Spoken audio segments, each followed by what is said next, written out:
Hello everyone, this is Gene again and I'm back with another video, and I guess this will be the first video of the new year. This is actually a bit of a change of plans because originally I was going to do this video on dialogue and how the written dialogue, and by dialogue I mean internal thoughts and spoken word in comic books, has been, what's the word I'm looking for, has gone down in quality over the past several years due to the I guess we say SJW influence, and because of writers like Gail Simone and whatnot who are more focused on being quirky and funny as opposed to actually telling a story. But I actually am going to do, that's going to be a separate video because I actually was just reading Hawkeye Freefall, which is a new comic that just came out. I saw that Diversity in Comics, or rather Comics Matter now, did a review of it, and the dialogue just got so on my nerves. I was like, this can't be real. So I originally read it with the intention of including it in my video about dialogue and how poorly dialogue is written in today's comics. And I still plan to do that, but I want to focus this video a little bit more on this comic, or at least the few pages I was able to get through, because at least on the because I'm reading it online, so on the online page counter it says page 7, but that's including the cover and everything. So this is probably about 3, maybe 4 pages in, but I am officially done with this comic, and I will tell you why. Because it makes so many mistakes that I notice, because I am a New Yorker and I used to be a paralegal major. In fact, 1 second. One moment, sorry, I was trying to turn around, but I don't know if you can see it, but here, try to get it up here. Here, I'm not sure if it's coming up, but here are my textbooks. Right here are my textbooks. They're probably not coming up too well, but these are the textbooks I had back when I was doing paralegal studies at City Tech, which is a college in the Bronx, if I remember correctly. It's part of the CUNY system in the Bronx. I was a student there several years ago. I wasn't able to finish, but I have read up on paralegal stuff and just the law in general, given that my work deals with a lot of rules and regulation, and in my work we also work very closely with the with legal affairs. In fact, the gentleman in my job who heads the legal affairs department used to be my boss several years ago. So when I see a comic book that's supposed to be taking place in New York City, and it involves the court system, well, you know I gotta check it out. And I officially tap out.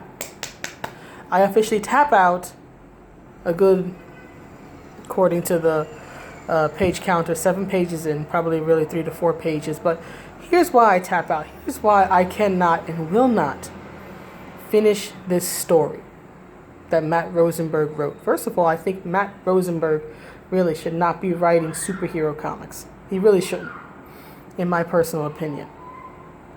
I've read a lot of his X-Men. I can't get through this issue. He should not be writing superheroes. He should not be writing superhero action comics, especially if he's not going to do the flipping research. And that's what ticks me off. He did not do any flipping research for these 2 major opening scenes in this comic, and it infuriates the bejesus out of me. Okay? If you're not willing to do the research, then don't write the comic, or don't involve the scene or the idea. If you're not going to do research, don't put it in the book. Okay, Matt? This is to you, Matt. If you're not going to do research, don't put it in the book. Now, you might be wondering why I'm so angry. Well, I'll tell you why. Because in the opening of this oh so wonderful comic written by a man who cannot write, superhero comics, he starts off the story and it's very, and I get it, the Hawkeye Freefall is supposed to be a bit tongue-in-cheek, it's supposed to be funny, I haven't laughed yet, but he starts out the story with, and literally here's what it says, give me a moment, I have to find it, 1 second. Excuse me. So, the very first major scene or page starts out with, it's saying here, it's describing the area that the scene is going to take place in, right? So it says, one of New York's many sketchy warehouses, Mott Haven. Here's my problem. This means bunk all to you if you don't know anything about New York City. Now, I am a lifelong native New Yorker who's been to all 5 boroughs and back many, many times over. So, I know that Mott Haven is in the South Bronx and is a residential neighborhood. In at least the parts I've passed through, Rosenberg, I haven't seen too many warehouses around. Maybe you should stop watching the Death Wish films and stop relying on old 80s action movie stereotypes about what the South Bronx is. Maybe if you're in the area, you should actually get on the train, right? Take it to the South Bronx. I don't know, maybe get off at 149th Street, right? Maybe do that. Or 138th Street. Maybe do that. Maybe get off at Yankee Stadium. Maybe actually walk around and figure out what in the world you're writing about. Okay, Matt? Maybe you should do that next time. I don't know if you live in the city or not. I don't much care. But you should at least do that much. Or because we have the internet, you could do this thing called research. You can literally just Google it, and Google will tell you that Mott Haven is a residential neighborhood. It'll even show you some nice pictures of, guess what? Places that are not warehouses. Maybe, just maybe, you should do a bit of research and stop relying on old 80s stereotypes. The city has changed a lot since then. So that's my first major issue with this. He doesn't even try to describe which borough it's in. It's just Mott Haven. If you're not from New York City, Mott Haven means nothing to you because the perception or the projection of New York City to people who are not from the city is Manhattan, is Times Square. Okay? You need to write, if you're going to bring up an area of, especially a real life area of a certain city or town, and it's not like that one big place that everybody knows, like in this case, Manhattan, in particular Times Square, then you need to assume that your reading audience has no idea what you're talking about. You need to make sure you need to paint a picture in their head and a picture on the page, which you do neither of, Matt, and make sure that they understand where this place is. To someone who is not a New Yorker, Mott Haven could be made up. I can tell you it's not made up, it's a real place because I'm actually from New York City and I've been to and through Mott Haven.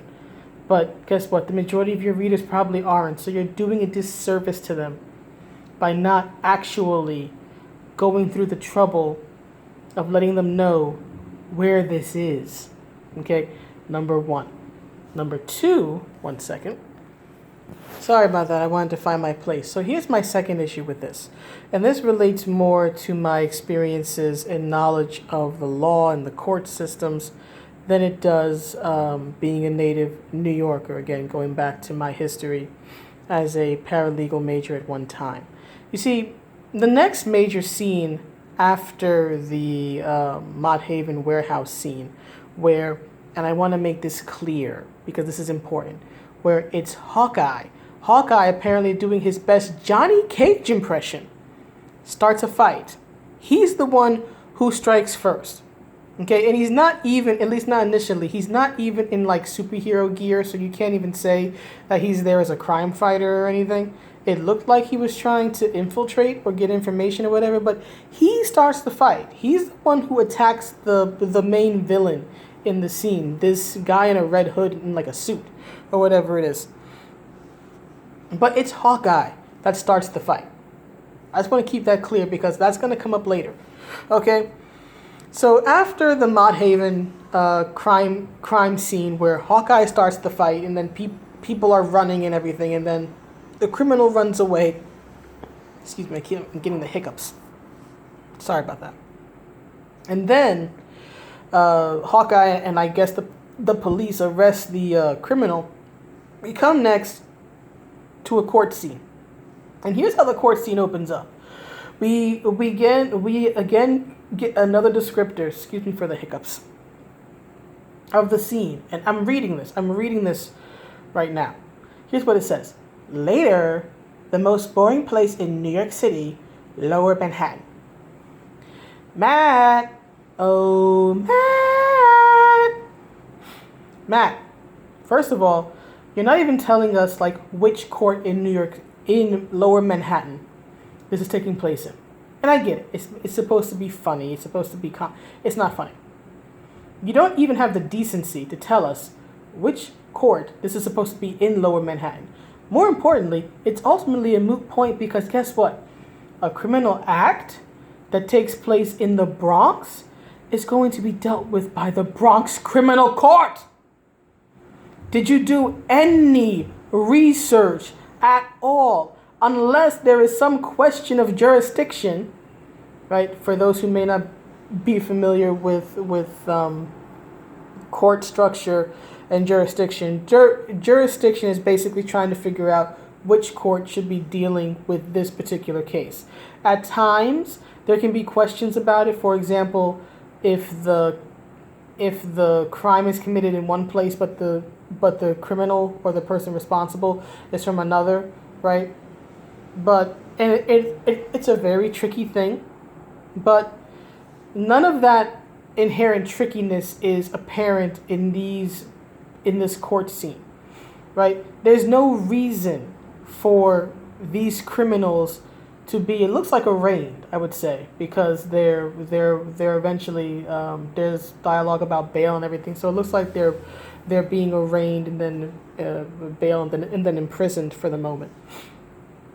So there's no reason given by the story itself at this point, and I'm not going to continue with the story past this point because there's too many obvious errors. But nothing is provided to explain why the Manhattan courts would be arraigning people involved in a crime that was committed in the Bronx. Okay, generally speaking, issues in the Bronx stay in the Bronx. The Bronx court system is going to deal with it. Same way if there's a crime committed in Queens, the Queens court system is going to deal with it, right? The only time that doesn't happen or when it's in question is if there's a question of jurisdiction.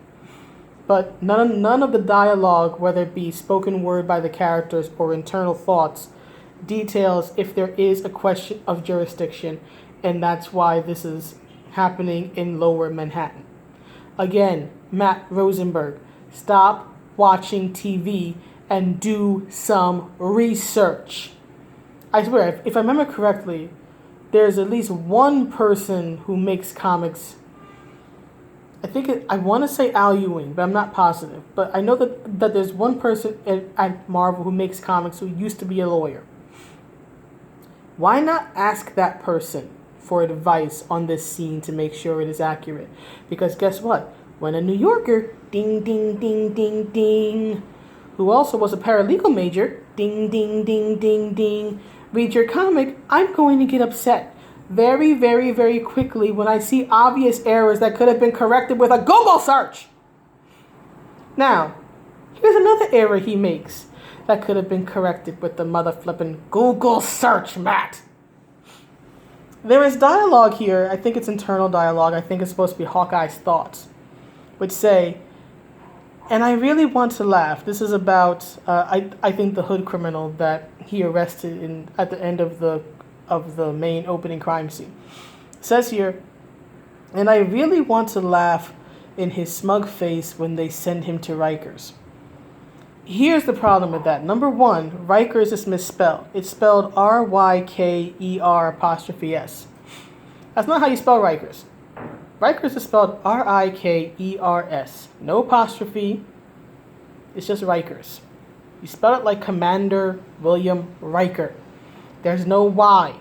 More importantly, I doubt the city's going to be sending any more criminals to Rikers Island, given that the city's trying to shut down Rikers Island and move the prison population that already exists somewhere else.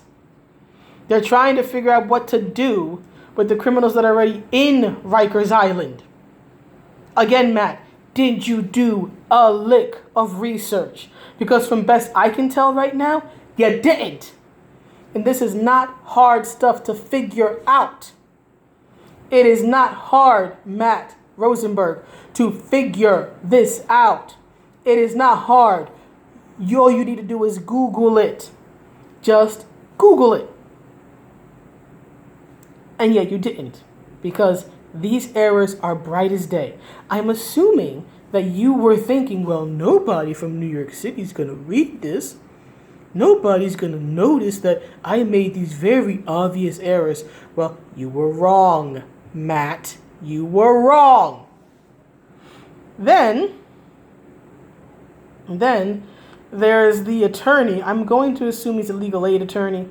I don't know. It's not clear.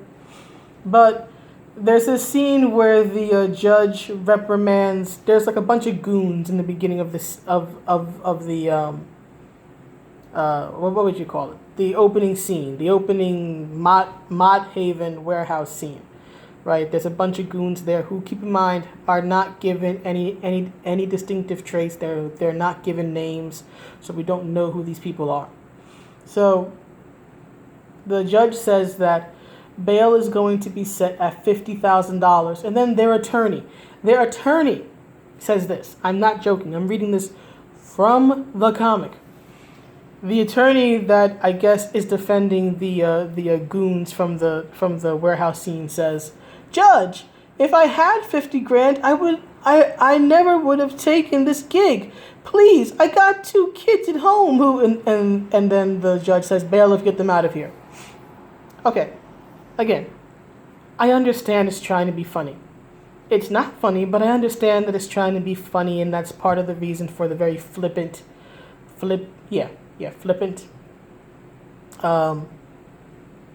tone, I guess the word would be. But why is this attorney concerned about the bail? Why is he acting as if he has to pay the 50 grand bail? Attorneys do not pay bail for their clients.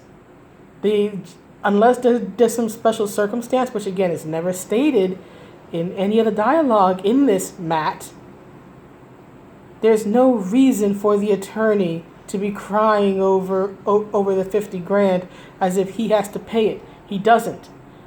Now the family has to pay it if they want their loved ones, right, out of prison, and that dialogue doesn't make it clear whether or not it's 50 grand a person or 50 grand for the group. I'm going to assume it's for the group.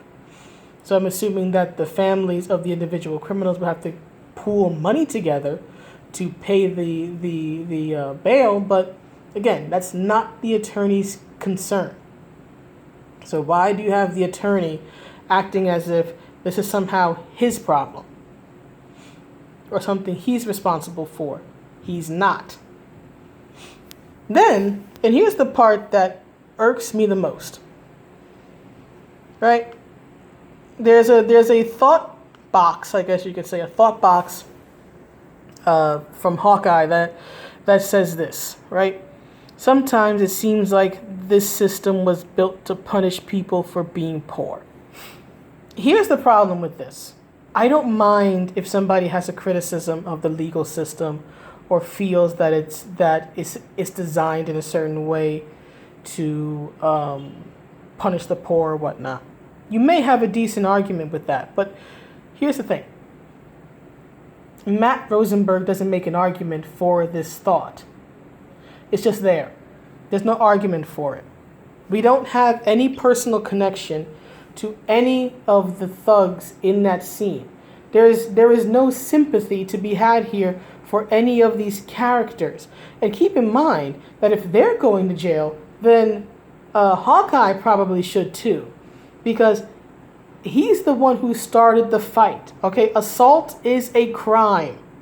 Okay, assault is a crime. He's the one who literally threw the first punch. He's the one doing his best Johnny Cage impersonation with these loud pink sunglasses and throwing an uppercut into Red Hood Man's face, or Red Cloak, or whatnot. He's the one who attacks first. If anybody committed a crime in that scene, it was Hawkeye, and yet he's the one person not going to jail. Okay? He started the fight. Up until that point, nobody had committed a crime. The most damning thing, because it's just dialogue for the majority of it until Hawkeye starts the fight. But the most damning thing is that the red-hooded bad guy says that there are some very scary men coming and to do business with them. It's never explained what type of business. Right, so he's coming to do very scary business. They're very scary men. And then he's going to kill them. Okay? I will admit, damning. But it's never explained what they were going to do, who these people are. Okay?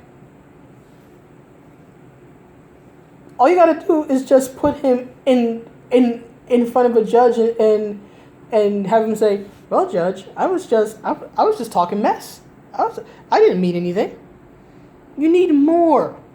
You need more than that. You need evidence of a crime committed. It's not like Hawkeye walked in on them kidnapping someone or stealing something or actually actively engaging in any sort of illegal activity. I think in the beginning he's supposed to be infiltrating them or spying on them or whatever.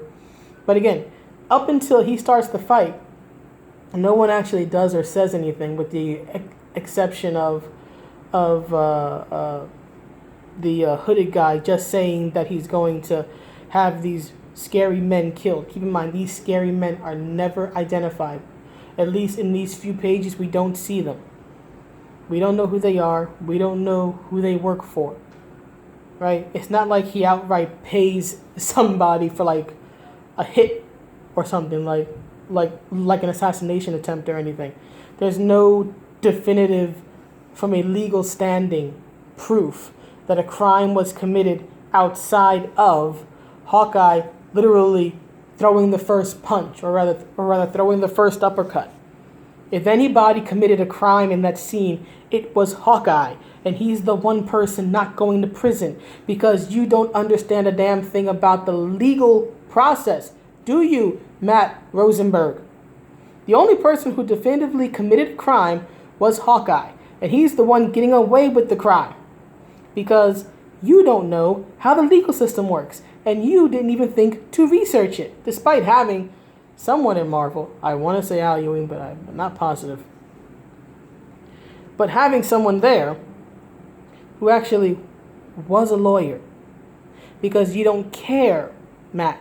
You don't care to get the details right. You don't care to tell a story. You don't even care to try to prove your point that the court systems are designed to victimize the poor, because you don't actually show us the court system victimizing the poor. We have no connection to the goons in the first scene.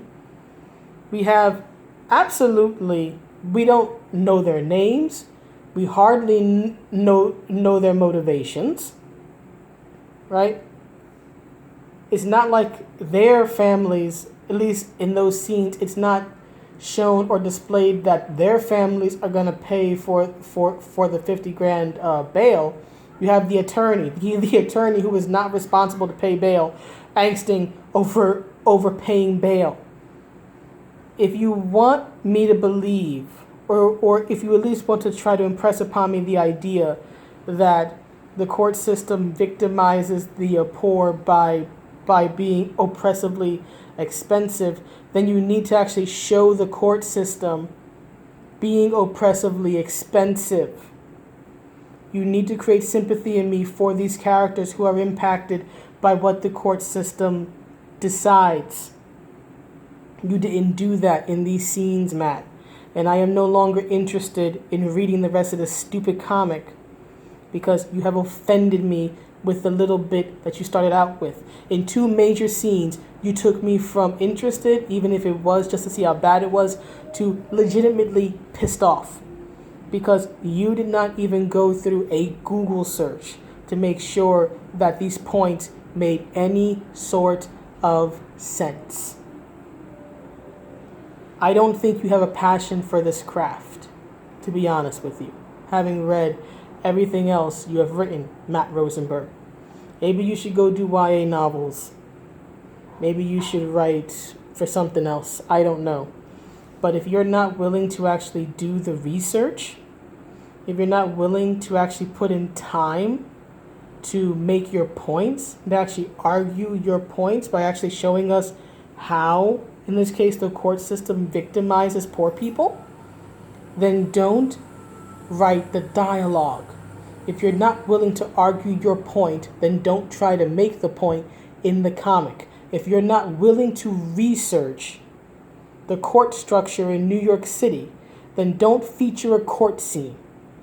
And if you're not willing to literally write down that Mott Haven is in the Bronx, then maybe, just maybe, you should not include Mott Haven, South Bronx, in your comic. Okay? I very rarely tap out before I finish a comic. But you have offended me so much that I refuse to read the rest of this. So I don't know how it turns out. I don't much care. But I am sick and tired of your laziness, Matt Rosenberg. Get a different job. Either shape up or ship out. That's all I have to say on it. It's nearly 30 minutes and I'm ranting about 7 freaking pages, but they were that damned bad. Now, if I'm wrong, let me know. But at least from what I could tell, yeah, Matt Rosenberg got a hell of a lot wrong in these 2 scenes that are like 7 pages in, if that. And I cannot suffer fools. I do not suffer fools gladly, and Matt Rosenberg, at least with this issue, done proved himself a fool. So, that's it. That's my comic review, or comic rant, if you want to call it that. So, let me know what you think, whether you agree, disagree, whether you think I'm being too hard on him or whatnot. And yeah, that's the vid. Again, I apologize for the light, but this is what happens.